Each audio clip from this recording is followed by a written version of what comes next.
Bonjour et bienvenue dans cette 13e journée de championnat de foot de billes. Nous sommes heureux de vous retrouver aujourd'hui pour de nouveaux rebondissements. Et commençons par un rapide résumé du classement. Un trio de tête est en train de se former avec en chef de file évidemment les Arlequins. Qui est encore étonné de les voir à cette position? Juste derrière, les Iguanes éternels seconds s'accrochent toujours et encore. Et en troisième position, ce sont les Lavas qui semblent prêts à tout donner pour toujours grimper dans ce classement. Quatrième, nous retrouvons les Poissons, qui sur leurs 5 derniers matchs, y compris ceux de la Master Coupe, sont sur 1 nul et 4 défaites, dont la dernière contre les Yétis. Ça semble compliqué pour la suite. Les Verlifs en ont d'ailleurs profité pour leur recoller au point, mais la différence de but est largement en faveur des Poissons, qui malgré leur mauvaise forme restent la meilleure attaque du championnat. 5 points derrière, on peut retrouver les Aquas et Parottes à égalité qui respirent un peu hors des relégations. Mais juste derrière eux, les Yétis se sont enfin débarrassés de la dernière place en la redonnant aux Zébrés. Et je pense qu'une lueur d'espoir est née avec cette dernière victoire face aux Poissons pour les fans des Yétis. Mais il va falloir continuer sur cette lancée pour eux s'ils veulent espérer rester pour la prochaine saison. Tandis que pour les Waves et Zébrés, les espoirs sombrent de plus en plus. Passons maintenant au match de cette 13e journée. Les Arlequins vont devoir faire face aux Parottes. Au match aller, les Parottes l'ont emporté, à voir s'ils seront capables de reproduire cet exploit. Ensuite, ce sera un match très important de bas de tableau. Les Zébrés face aux Waves. Ce match scellera probablement le sort de l'une de ces deux équipes. Il va falloir se donner à fond. Malgré le fait que ce soit un match de bas de tableau, il ne faut surtout pas le rater. Ensuite, on remontera dans le classement avec le match Iguane-Poisson. Deux équipes qui se sont déjà affrontées 3 fois. 2 matchs nuls et une victoire pour les Iguanes. Leur sera-t-elle à la revanche ou bien l'abandon du titre pour les Poissons? Pour l'avant-dernier match, les Aquas joueront contre les Verlifs, une équipe de taille pour des Aquas sur une bonne lancée. Gagner ce match leur permettrait de rattraper les Verlifs à 2 points au classement général. Et pour finir, les Yétis vont encore une fois affronter une grosse équipe, les Lavas. Alors vont-ils encore créer la surprise aujourd'hui? La réponse très bientôt. Commençons tout de suite par le match Arlequin-Parottes. Les fans des Parottes doivent avoir la boule au ventre en voyant ce match. Coup de sifflet. Sweet, très bien parti, finit sa course dans les buts. Jaco, lui, touche le poteau sans succès. Et que voyons-nous là? Bobon qui tout doucement vient marquer un second but pour les Arlequins. Oh, le match semble déjà scellé par des Arlequins qui encore une fois ne laissent aucune chance à ses adversaires. Il va falloir tout donner pour accrocher le nul. Seconde période.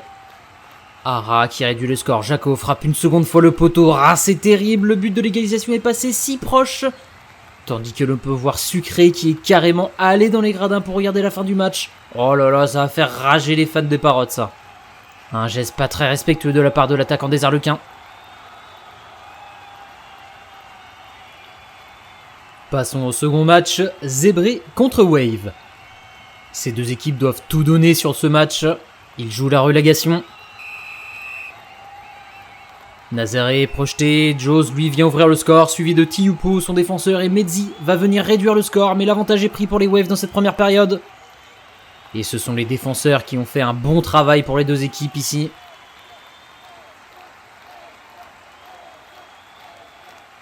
Coup de sifflet.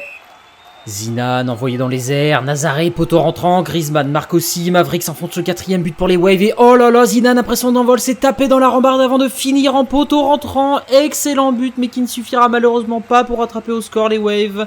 C'est donc 4-3 pour les Waves face aux Zébrés. Et ce match nous a donné un sacré florilège de buts, on le savait c'était un match important et ce sont les Waves qui sortent vainqueurs. Les Zébrés sont maintenant au fond du gouffre. Troisième match. Iguane-Poisson. Un match important pour des Poissons qui restent fébriles. Flaméo, très belle demi-volée au fond des filets, mais suivi de Reptar en poteau rentrant qui égalise. Oh, la puissance de frappe de Reptar a même fait bouger la tribune du coach des Poissons. Impressionnant. Va-t-on rester sur une égalité pour ce match? Flaméo, le doublé, Leizard n'arrivera pas à égaliser, Tija vient d'être complètement repoussé par les Poissons à 2 reprises. Le meilleur buteur des Iguanes a été tout simplement neutralisé. Belle stratégie des Poissons qui vont chercher une victoire qui va leur faire du bien au moral. Avant-dernier match, Aqua Verlif. Une victoire des Aquas leur assurerait un maintien ici. Jade propulsé loin au-dessus des buts, on n'est pas au rugby, voyons. Heureusement, aucun Aqua ne trouvera une occasion et ce sera 0-0 pour conclure cette première période. Ah mais attention, les Verlifs marquent très souvent en seconde période, il va falloir être vigilant.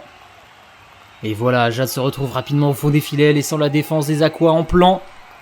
Et même si le score est seulement de 1-0 pour les Verlifs, les Aquas n'ont pas montré une grosse pression et se sont laissés faire durant tout le match.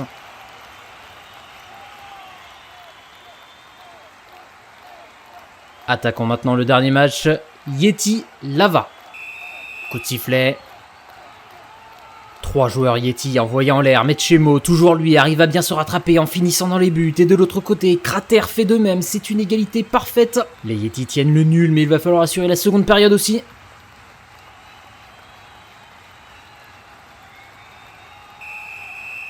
Attention, c'est parti, Jobran heurte le poteau, Fusion si bien parti, il finit sa course dans les buts. Les Lava l'emportent de peu, 2-1. Et encore un autre joueur qui finit dans les gradins, ça va commencer à devenir un rituel tout ça.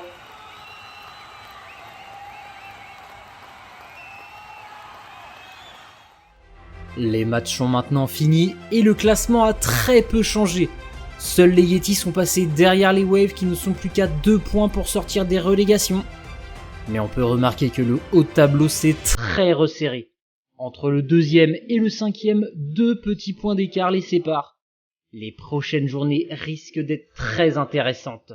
Les Arlequins, eux, en profitent pour prendre une bonne avance avec 5 points d'avance. C'est la première fois qu'ils ont autant d'avance. Le titre semble bien parti pour eux.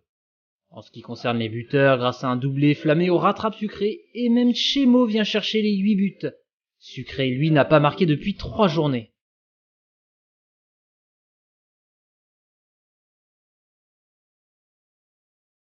Pour finir, voici les matchs de la 14e journée. J'espère que vous avez apprécié cette journée de championnat et nous espérons vous retrouver pour la prochaine. À très bientôt.